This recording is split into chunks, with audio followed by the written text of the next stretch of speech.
शांति। ओम शांति। बाबा, आज 26 फरवरी 2025 है और आज है दिन शिवरात्रि का, यानी कि परमपिता परमात्मा के अवतरण की तिथि। तो आज हम परमपिता परमात्मा के अनमोल मधुर महावाक्यों का अध्ययन करेंगे और ये विशेष होगा क्योंकि आज शिवरात्रि के दिन की मुरली है। तो परमपिता से निज तौर पर हमें ये पत्र, ये मुरली मिली है, तो क्यों ना इसे परमपिता परमात्मा के सानिध्य में रहकर इसका अध्ययन करें। तो इसके लिए मैं आत्मा, ये हिस्ट्री हॉल वो पवित्र स्थान है जहाँ मेरे बाबा अवतरित होने के बाद साकार रूप से मुरलियाँ चलाया करते थे।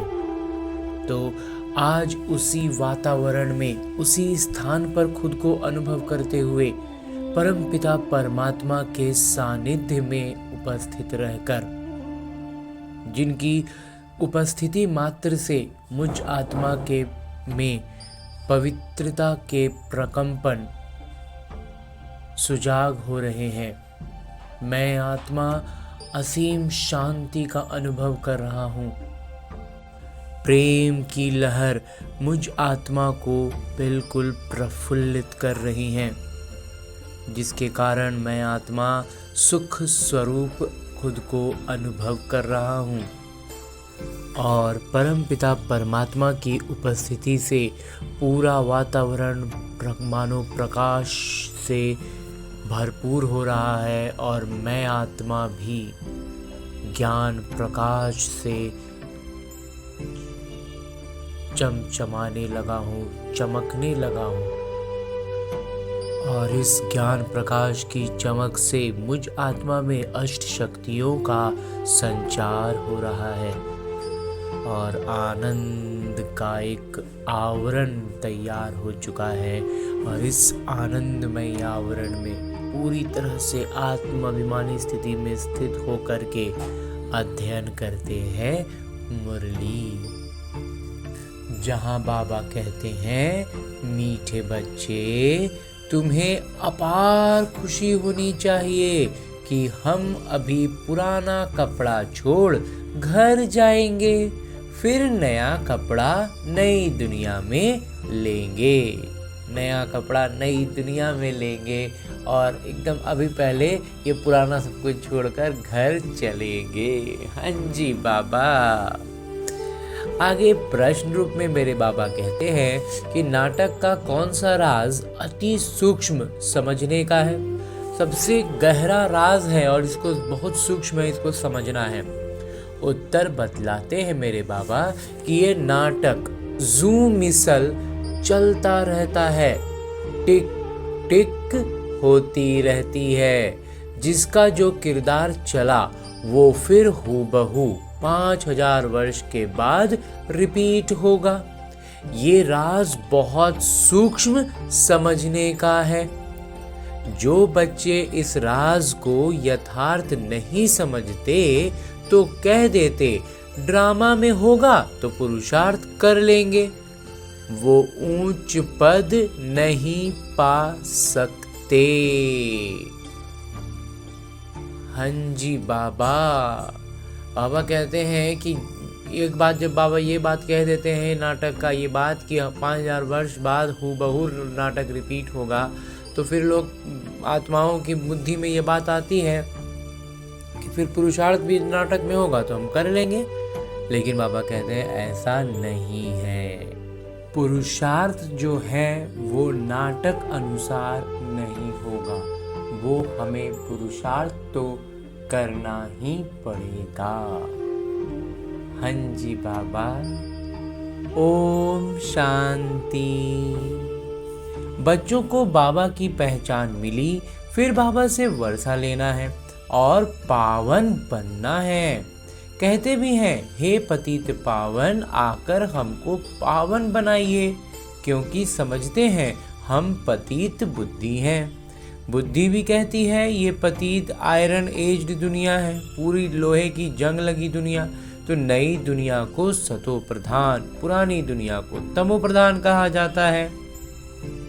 तुम बच्चों को अभी बाबा मिले हैं, भक्तों को भगवान मिले हैं।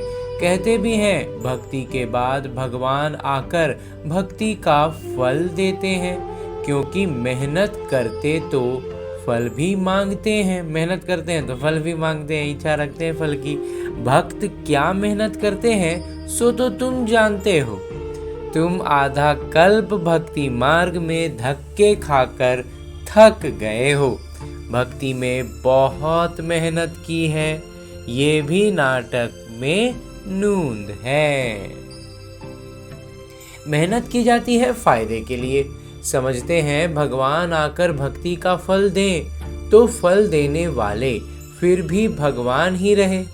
तो फल देने वाला तो भक्ति के हिसाब से भी तो भगवान ही दे रहे हैं ना। तो भक्त भगवान को याद करते हैं, क्योंकि भक्ति में दुख है। तो कहते हैं आकर हमारे दुख हरो, पावन बनाइए। दुख हरिए, पावन बनाइए भगवान। कोई भी नहीं जानते हैं कि अभी रावण राज्य है, रावण ने ही पतित बनाया है। कहते भी हैं राम राज चाहिए, परंतु वो कब कैसे होना है कोई को भी ये पता नहीं है। आत्मा अंदर समझती है कि अब रावण राज्य है, ये है ही भक्ति मार्ग। भक्त बहुत नाच तमाशे करते हैं, खुशी भी होती है, फिर रोते भी हैं। भगवान के प्रेम में आंसू आ जाते हैं, परंतु भगवान को जानते नहीं। जिसके प्रेम में आंसू आते हैं उनको जानना चाहिए ना। चित्रों से तो कुछ मिल नहीं सकता। हाँ, बहुत भक्ति करते हैं तो साक्षात्कार होता है, बस वही उनके लिए खुशी की बात है। भगवान खुद ही आकर अपना परिचय देते हैं कि मैं कौन हूँ। मैं जो हूँ, जैसा हूँ, दुनिया में कोई नहीं जानते। तुम्हारे में जो बाबा कहते हैं उनमें भी कोई पक्के हैं, कोई कच्चे हैं। देह अभिमान टूटने में ही मेहनत लगती है। देही अभिमानी बनना पड़े, आत्माभिमानी बनना ही पड़े। बाबा कहते हैं तुम आत्मा हो, तुम 84 जन्म भोग तमो प्रधान बनी हो। अभी आत्मा को तीसरा नेत्र मिला है, आत्मा समझ रही है। तुम बच्चों को सारे सृष्टि का ज्ञान बाबा देते हैं, तो बाबा ज्ञानवान है तो बच्चों को भी ज्ञान देते हैं। कोई पूछे सिर्फ तुम ही 84 जन्म लेते हो? बोलो हाँ, हमारे में कोई 84 कोई 82 जन्म लेते हैं। बहुत में बहुत 84 जन्म ही लेते हैं, ज़्यादा से ज़्यादा 84 जन्म ही ले सकते हैं। 84 जन्म उनके हैं जो शुरू में आते हैं, जो अच्छी रीति पढ़कर ऊंच पद पाते हैं, वो जल्दी आएंगे, माला में नजदीक पिरोए जाएंगे। जैसे नया घर बनता रहता है तो दिल में आता जल्दी बन जाए तो हम जाकर बैठे। जब लौकिक में हमारा किन्हीं का मकान बन रहा हो, पुराने मकान में रहते हैं और नया मकान बनते रहे, तो मन में ये भावना आती है ना कि जल्दी से मकान बन जाए तो उसमें जाकर रहें, उसमें सब चीज़ अच्छा होगा। पुराने मकान में कुछ भी तरह की जो भी अगर दिक्कत हो रही हो तो नया मकान में बहुत सारे सपने जुड़ते हैं, बहुत सारी अरमान उसमें होते हैं। तो बस यही चीज़ हमारा इस अलौकिक जगत में बाबा कह रहे हैं। तुम बच्चों को भी खुशी होनी चाहिए, अभी हमको ये पुराने कपड़े छोड़ नए लेने हैं। नाटक में एक्टर्स घंटा आधा घंटा पहले से ही घड़ी को देखते रहते हैं। जो भी कलाकार लौकिक जो रंगमंच पर नाटक करते रहते हैं, वो समय जब लास्ट होने लगता है तो आधा एक घंटा पहले ही से घड़ी देखने लगते हैं कि समय पूरा हो तो घर जाएं। वो समय आ जाता है और वही समय अभी हम लोगों का आया हुआ है। तुम बच्चों के लिए बेहद की घड़ी है, तुम जानते हो जब कर्मातीत अवस्था को पाएंगे तो फिर यहाँ रहेंगे नहीं। कर्मातीत बनने के लिए भी याद में रहना पड़े, बड़ी मेहनत है। नई दुनिया में तुम जाते हो, फिर एक एक जन्म में कला कम होती जाती है। नए मकान में 6 मास बैठो तो कुछ ना कुछ दाग आदि हो जाते हैं ना, थोड़ा फर्क पड़ जाता है। 6 महीना हो जाएगा तो हल्का हल्का लगने लगेगा पुराना, थोड़ा बहुत कुछ कुछ कुछ कहीं कहीं पर तो थोड़ा फर्क पड़ जाता है। तो वहाँ नई दुनिया में भी कोई तो पहले आएंगे, कोई थोड़ा देरी से आएंगे। पहले जो आएंगे उनको कहेंगे सतो प्रधान, फिर आहिस्ते आहिस्ते कला कम होती जाती है। ये नाटक का चक्र जू मिसल चलता रहता है, टिक टिक होती रहती है। तुम जानते हो सारी दुनिया में जिसकी जो भी किरदार है चलता है, ये चक्र फिर जिसका जो किरदार है वो चलेगा और वही चक्र फिरता रहेगा। ये बड़ी सूक्ष्म बातें हैं समझने की, बाबा अनुभव से सुनाते हैं। ये जो बात है ना, जो बाबा ने शुरुआत में भी आज कहा और अभी फिर बाबा यहाँ पर मुरली के बीच में बतला रहे हैं विस्तार से कि नाटक में नूंद है तो मेरा पद सब जब नाटक एकदम एक्यूरेट बना हुआ है, बिल्कुल वहीं रिपीट हो रहा है, तो इसमें फिर पुरुषार्थ हमको अलग से करने की क्या ज़रूरत है। जो होगा सो होना होगा तो हो ही जाएगा, हम उस पद पर आ ही जाएंगे।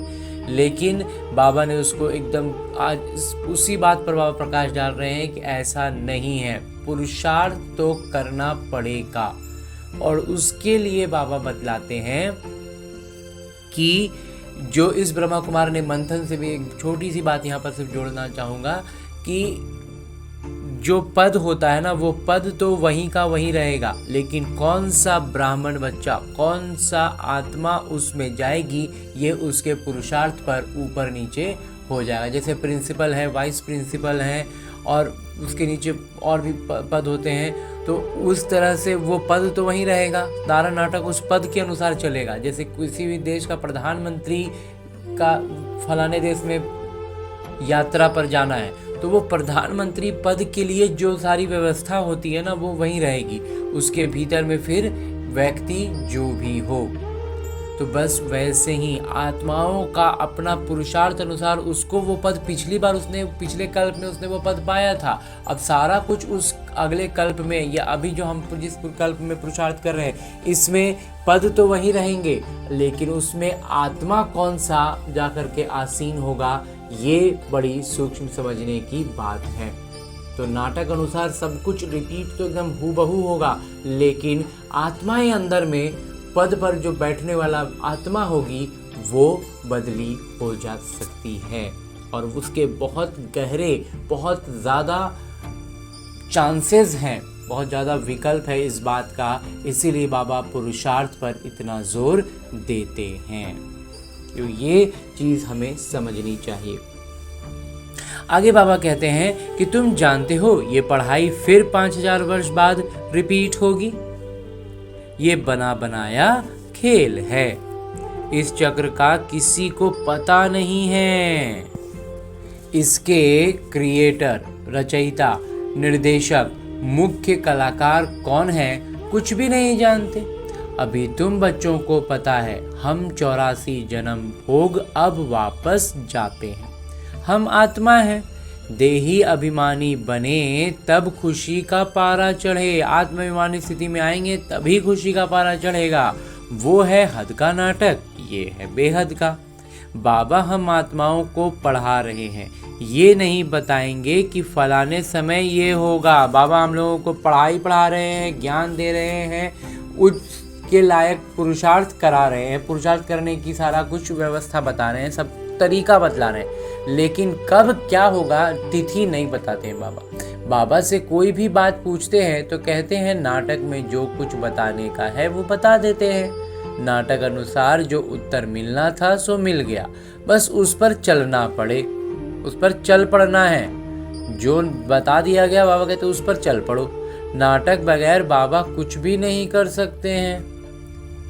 कई बच्चे कहते हैं नाटक में होगा तो पुरुषार्थ कर लेंगे, वो कभी ऊंच पद पा नहीं सकते। बाबा कहते हैं पुरुषार्थ तुमको करना है, नाटक तुमको पुरुषार्थ कराता है कल्प पहले मुआफिक। वो उसके लिए सारे ऑप्शंस, जिसको एक तरह से कहें ऑप्शन सारा देता है, सारा कुछ व्यवस्था में आ जाता है, लेकिन करना तो हम ही को पड़ेगा ना। कोई नाटक पर ठहर जाते हैं कि जो नाटक में होगा तो समझा जाता है इनकी तकदीर में नहीं है। नाटक क्या करेगा, व्यवस्था दे देगा, मतलब खाना परोस के दे देगा, खाना तो हमें पड़ेगा ना। बिल्कुल वही है जो अभी ब्रह्मा कुमार ने अपनी मंथन की बात भी कही।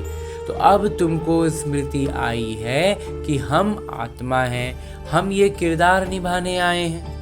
आत्मा भी अविनाशी है, किरदार भी अविनाशी है।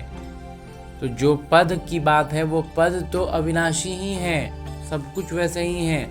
84 जन्मों का किरदार आत्मा में नूंधा हुआ है, फिर वही किरदार निभाएंगे। इसको कहा जाता है कुदरत। कुदरत का और क्या विस्तार करेंगे। अब मुख्य बात है पावन जरूर बनना है, यही फिक्रात है। कर्म करते हुए बाबा की याद में रहना है।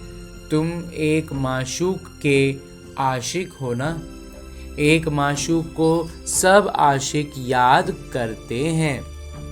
वो माशूक कहते हैं अभी मुझे याद करो, मैं तुमको पावन बनाने आया हूँ। तुम मुझे ही पतित पावन कहते हो, फिर मुझे भूलकर गंगा को क्यों पतित पावनी कहते हो। ऐसे तो हमको बोलते हो कि भगवान आप पतित पावन हैं, हम लोगों को आइए और पतित से पावन बनाइए, और फिर जाकर के गंगा को पतित पावनी कहने लग गए। अभी तुमने समझा है तो वो सब छोड़ दिया है। अब हम समझ गए बाबा, वो सब का कोई अर्थ ही नहीं समझ में आता, स्पष्ट समझ में आता है, इसलिए उधर जाने का कोई मतलब ज़रूरत ही नहीं महसूस करते हैं। तो तुम समझते हो बाबा ही पतित पावन है। अब पतित पावन श्री कृष्ण को समझ कभी याद नहीं करेंगे, परंतु भगवान कैसे आते हैं ये कोई नहीं जानते।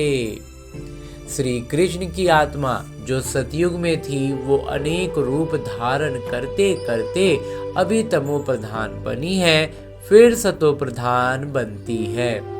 शास्त्रों में ये भूल कर दी है। ये भी भूल जब हो तब तो हम आकर अभूल बनाए ना। बाबा कहते हैं शास्त्रों के अनुसार यहाँ भूल होगा तब तो हम आएंगे तो फिर उसको अभूल बनाएंगे। ये भूलें भी नाटक में हैं, फिर भी होंगी। अब तुमको समझाया है शिव भगवानुवाच। भगवान कहते भी शिव को हैं। भगवान तो एक ही होते हैं, सब भक्तों को फल देने वाले एक भगवान, उनको कोई भी जान नहीं सकते। आत्मा कहती है ओ गॉड फादर। वो लौकिक पिता तो यहाँ हैं, फिर भी उस पिता को याद करते हैं तो आत्मा के दो पिता हो जाते हैं, और आत्मा का लेकर के दो पिता हो गया। तो भक्ति मार्ग में उस पिता को याद करते रहते हैं, आत्मा तो है ही। इतनी सब आत्माओं को अपना अपना किरदार मिला हुआ है। एक शरीर छोड़ फिर दूसरा ले जाकर किरदार निभाना होता है। ये सब बातें बाबा ही समझाते हैं। कहते भी हैं हम यहाँ किरदार निभाने आए हैं। ये एक मांडवा है, ये बस एक रंगमंच बना हुआ है, उनमें ये चांद सितारे आदि सब बत्तियां हैं, साज सजावट है। इन सूर्य चांद सितारों को मनुष्य देवता कह देते हैं, क्योंकि ये बहुत अच्छा काम करते हैं, रिमझिम करते हैं, किसी को तकलीफ नहीं देते हैं, सबको सुख देते हैं, बहुत काम करते हैं, इसलिए इनको देवता कह देते। अच्छा काम करने वाले को कहते हैं ना देवता, तो ये तो जैसे देवता है। अब वास्तव में देवताएं तो सतयुग में थे, सब सुख देने वाले थे, सबकी प्रीत थी, इसलिए देवताओं से उनकी भेंट की है। उनकी तुलना देवताओं से कर दी और फिर धीरे धीरे हमारी बुद्धि अब इतनी पतित हो गई कि अब उनको देवता ही मानने लग गए। तो देवताओं के गुण भी गाए जाते हैं, उन्हों के आगे जाकर गाते हैं, हम निर्गुण हारे में कोई गुण नाही, आप ही तरस परोई। आपको तो तरस पड़ता होगा कि हम कितने निर्गुण हैं। बाबा कहते हैं तरस पड़ा है तब तो फिर से आया हूँ तुमको गुणवान बनाने। तुम पूज्य थे, अब पुजारी बने हो, फिर पूज्य बनो। हम सो का अर्थ भी तुमको समझाया है। मनुष्य तो कह देते आत्मा सो परमात्मा, परमात्मा सो आत्मा। बाबा कहते हैं ये गलत है। तुम आत्मा निराकार थी, फिर सो देवता, क्षत्रिय, वैश्य, शूद्र बनी, अभी सो ब्राह्मण वर्ण में आई हो। आत्मा पहले सतो प्रधान, सतो रजो तमो में आती है। अभी तुम बच्चे समझते हो ये ज्ञान बाबा कल्प कल्प संगम युग पर हमको आकर देते हैं।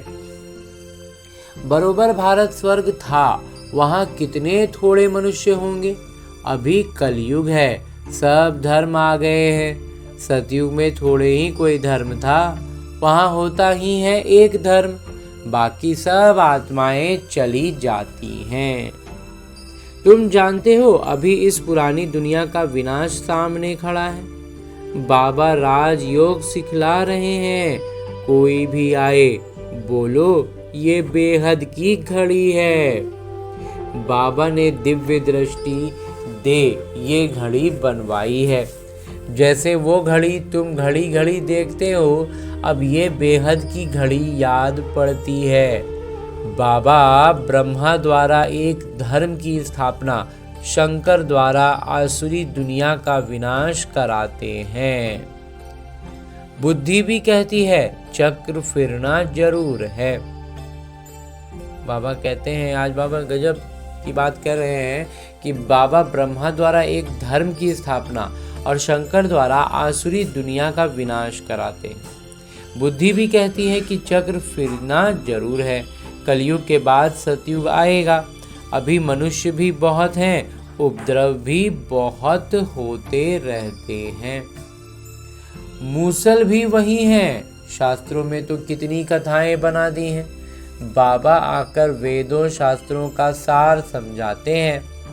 मुख्य धर्म भी 4 हैं।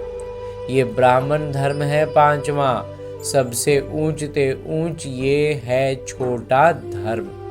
यज्ञ की संभाल करने वाले ब्राह्मण हैं, ये ज्ञान यज्ञ है। उपद्रव को मिटाने के लिए यज्ञ रचते हैं। वो समझते हैं ये लड़ाई आदि न लगे। अरे लड़ाई नहीं लगेगी तो सतयुग कैसे आएगा? इतने सब मनुष्य कहाँ जाएंगे? हम सब आत्माओं को ले जाते हैं तो जरूर शरीर यहाँ छोड़ना पड़े। तुम पुकारते भी हो, हे बाबा आकर हमको पतित से पावन बनाइए।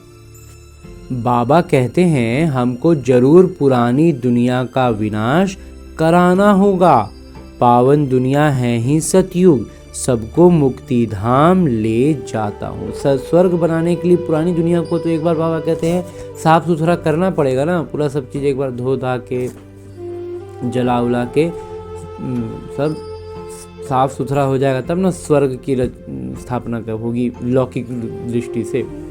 अलौकिक रूप से आत्माएं तो तैयार हो जाएंगी, लेकिन यहाँ का धरती को भी प्रकृति को भी तो करने के लिए एक बार पूरा साफ सुथरा करना होगा। इसलिए बाबा कहते हैं कि विनाश कराना ही होगा। सब काल को तो बुलाते हैं ना, ये नहीं समझते कि हम तो कालों के काल को बुलाते हैं। बाबा कहते हैं ये भी नाटक में नूंद है। आत्माओं को छीछी दुनिया से निकाल शांति धाम ले जाता हूँ। ये तो अच्छी बात है ना। तुमको मुक्ति में जाकर फिर जीवन मुक्ति में आना है, फिर जीवन बंधन में। इतने सब सतयुग में तो नहीं आएंगे, फिर नंबरवार आएंगे। इसलिए अब शांति धाम और सुख धाम को याद करो। पिछाड़ी में जो आते हैं उन्हों का तो किरदार ही थोड़ा है, पहले जरूर वो सुख पाएंगे। तुम्हारा किरदार सबसे ऊंच है, तुम बहुत सुख पाते हो। धर्म स्थापक तो सिर्फ धर्म की स्थापना करते, किसी को मुक्त नहीं करते। बाबा तो भारत में आकर सबको ज्ञान देते हैं, वही सबके पतित पावन हैं, सबको मुक्त करते हैं। और धर्म स्थापक कोई सद्गति करने नहीं आते, वो आते हैं धर्म स्थापन करने। वो कोई शांति धाम सुख धाम में नहीं ले जाते, सबको शांति धाम सुख धाम में बाबा ही ले जाते हैं।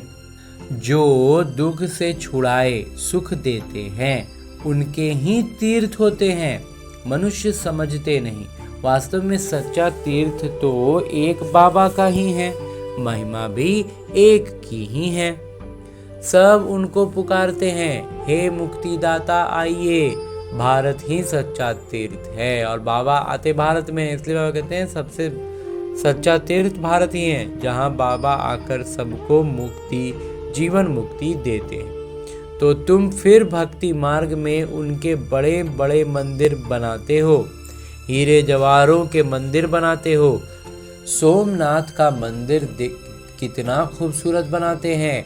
और अभी देखो बाबा कहाँ बैठे हैं, पतित शरीर में पतित दुनिया में, तुम ही पहचानते हो।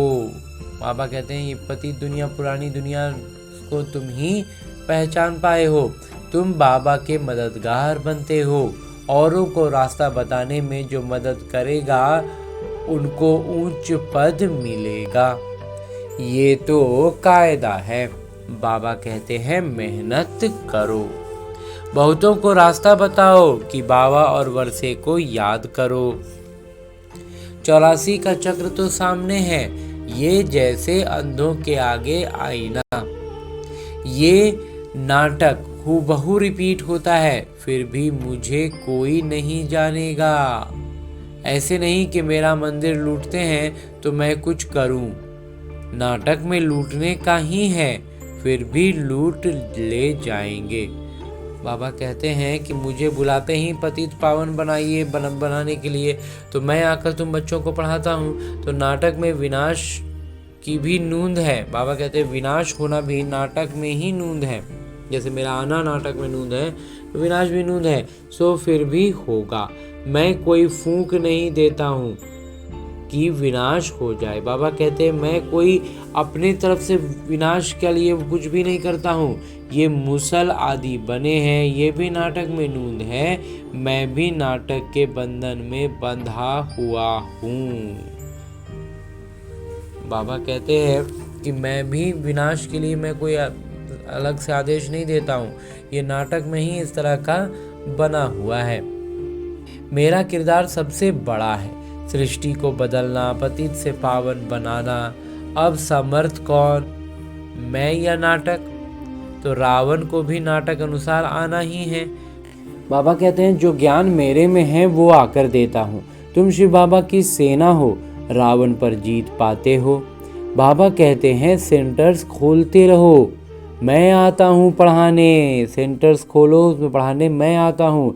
मैं कुछ लेता नहीं हूँ, पैसे जो कुछ हैं वो इसमें सफल करो। ऐसे भी नहीं सब खलास कर भूख मरो, भूख कोई मर नहीं सकता।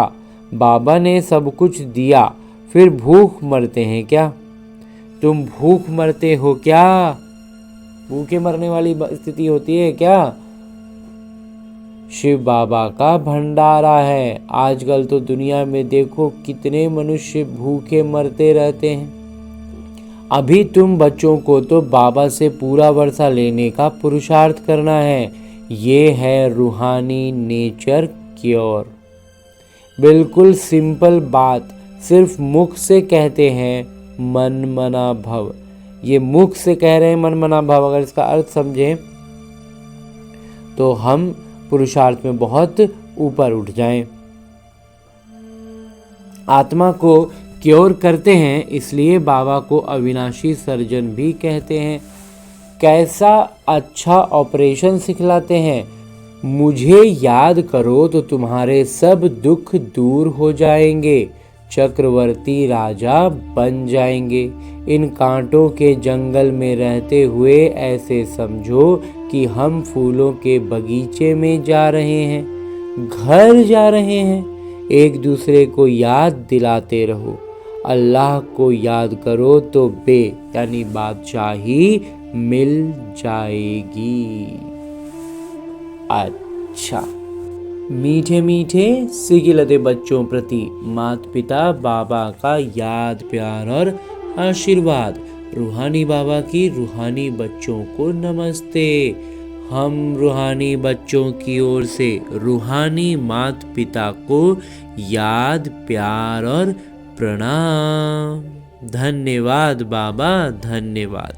मुरली के लिए भी धन्यवाद और इस अनूठे अलौकिक ब्राह्मण जीवन के लिए भी बहुत बहुत बहुत धन्यवाद बाबा, बहुत धन्यवाद। आगे आज की मुरली से लिए गए वो प्रमुख बिंदु हैं जिन्हें हमें अपने ब्राह्मण जीवन में धारण करने हैं। और ब्राह्मण सो देवता, ब्राह्मण सो फरिश्ता, फरिश्ता सो देवता बनना है। उसके लिए जो सबसे पहली बिंदु है वो है उच्च पद पाने के लिए बाबा का पूरा पूरा मददगार बनना है। अंधों को रास्ता दिखाना है। बेहद की घड़ी को सदा याद रखना है। दूसरा बिंदु है कि यज्ञ की संभाल करने के लिए सच्चा सच्चा ब्राह्मण बनना है। पैसे आदि जो हैं उन्हें सफल कर बाबा से पूरा पूरा वर्षा लेना है। हाँ जी बाबा। आगे मेरे बाबा वरदान दे रहे हैं। वरदान देते हुए मेरे बाबा कहते हैं, मन मना भव की विधि द्वारा बंधनों के बीज को समाप्त करने वाले नष्टो मोहा स्मृति स्वरूप भवा। मन मना भव की विधि द्वारा बाबा कहते हैं बंधनों के बीज को समाप्त करना, और तब हम नष्टो मोहा की स्मृति स्वरूप बन सकेंगे। हाँ जी बाबा। विस्तार में बाबा कहते हैं कि बंधनों का बीज है संबंध। जब बाबा के साथ सर्व संबंध जोड़ लिए तो और किसी में मोह कैसे हो सकता। बिना संबंध के मोह नहीं होता और मोह नहीं तो बंधन नहीं। जब बीज को ही खत्म कर दिया तो बिना बीज के वृक्ष कैसे पैदा होगा। यदि अभी तक बंधन है तो सिद्ध है कि कुछ तोड़ा है, कुछ जोड़ा है। इसलिए मन मना भव की विधि से मन के बंधनों से भी मुक्त नष्टो मोहा स्मृति स्वरूप बनो। फिर ये शिकायतें समाप्त हो जाएंगी कि क्या करे, बंधन है कटता नहीं। बाबा बड़ी जबरदस्त और गहरी बात यहाँ कह रहे हैं कि संबंध में हम फंसे रहते हैं और कहते हैं बंधन है कटता नहीं है। बाबा कहते हैं ये भी हमारी ओर से ये मोह है। हाँ जी बाबा। और अंत में स्लोगन है, मुरली का उपदेश है कि ब्राह्मण जीवन का सांस उमंग उत्साह है। इसलिए किसी भी परिस्थिति में उमंग उत्साह का प्रेशर कम ना हो। बाबा कहते हैं ब्राह्मण जीवन का सांस ही है उमंग और उत्साह, और ये किसी भी परिस्थिति में ये उमंग उत्साह में कमी नहीं आना चाहिए। नहीं आएगा बाबा। और अब परमपिता परमात्मा से इतना श्रेष्ठ ज्ञान मुरली धारण करने के बाद उनके इसी स्वरूप से एक अव्यक्त इशारा भी पाते हैं। और इस महीने के लिए बाबा ने जो अव्यक्त इशारों के लिए जो श्रीमत दी है वो है एकांत प्रिय बनो, एकता और एकाग्रता को अपनाओ। इसमें आज के लिए जो बाबा ने अव्यक्त इशारा दिया है वो है जितना सेवा की हलचल में आते हो उतना बिल्कुल अंडरग्राउंड चले जाओ। कोई भी नई इन्वेंशन और शक्तिशाली इन्वेंशन अंडरग्राउंड ही करते हैं। तो एकांतवासी बनना ही अंडरग्राउंड है। जो भी समय मिले, इकट्ठा 1 घंटा व आधा घंटा समय नहीं मिलेगा, लेकिन बीच में 5 मिनट भी मिले तो सागर के तले में चले जाओ। इससे संकल्पों पर ब्रेक लग सकेगा। फिर वाणी में आना चाहेंगे तो भी नहीं आ सकेंगे। हाँ जी बाबा। बाबा कहते हैं कि अगर निरंतर समय नहीं आधा 1 घंटा मिलता है तो बीच बीच में भी समय मिले, मिनट 2 मिनट 5 मिनट, तो उसमें सीधे एकदम सागर के तले में चले जाओ। और कोई भी बड़ा इन्वेंशन अंडरग्राउंड रहकर ही होता है, एकांतवासी बनकर ही होता है। तो हमें एकांतवासी बनना है, अंडरग्राउंड हो जाना है, और तब कोई बड़ा इन्वेंशन बाबा हमारे हाथों से करवाएंगे। हाँ जी बाबा।